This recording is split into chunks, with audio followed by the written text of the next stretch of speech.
Okay, so you will have nearly done your ribbing by now, your 10 rows. I'll just finish this off.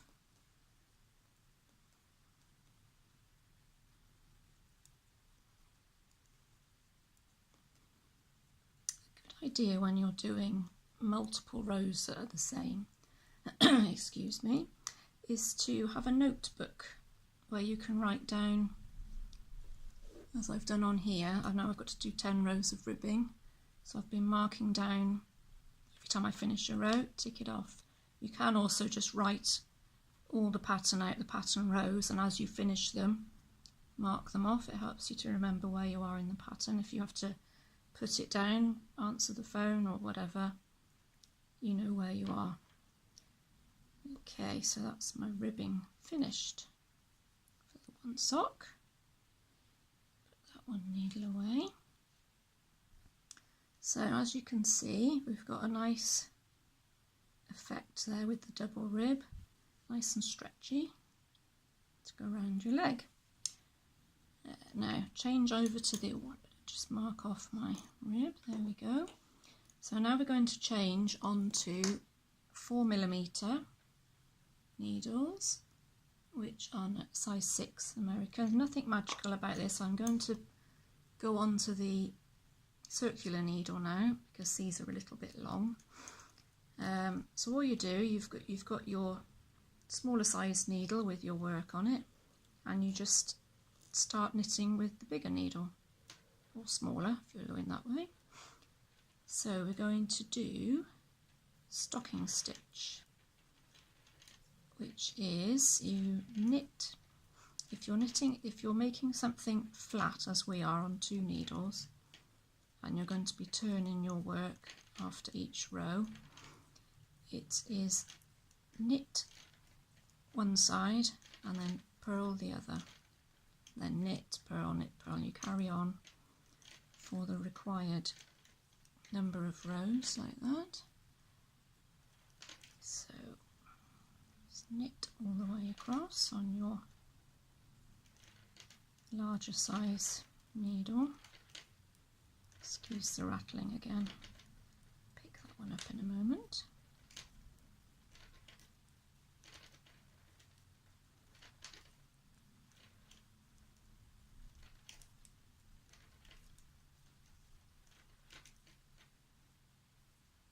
If your needles get a bit squeaky, if your tension's a little bit tight, a good tip is to go and wash your hands, dry them, cool them down a little bit, and wipe your needles with something just to take off the debris and sweatiness that you get on your hands sometimes.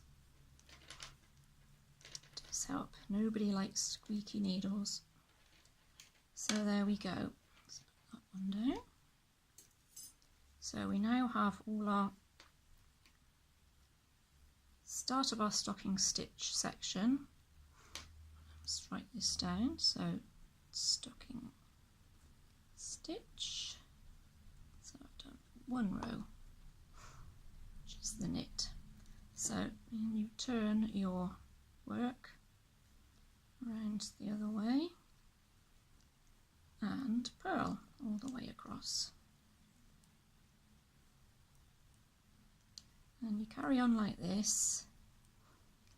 My pattern says to do this for 40 rows, but if you want a longer leg, say you wanted to wear your socks under your welly boots or your long boots, you could do it longer, maybe 80 rows, I don't know, I haven't measured, but you can easily just carry on until you can hold it up against your leg and you can see that it's the length that you want.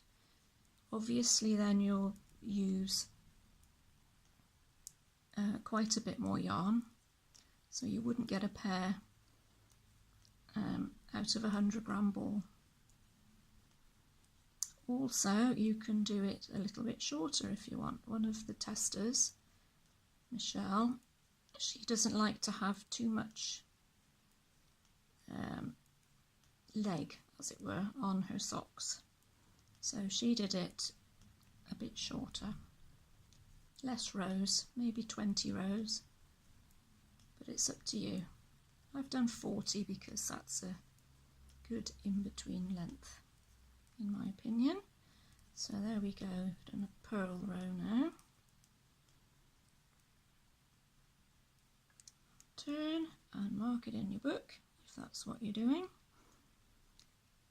So, can't really see yet, but it will start to be, the stocking stitch is starting to appear, and it's become wider at this section because you've gone on to slightly bigger needles, but you want that because you want your cuff to be nice and tight around your, not too tight, but tighter around your calf of your leg. So I will carry on now and do 40 rows of stocking stitch, and then we will start the next section.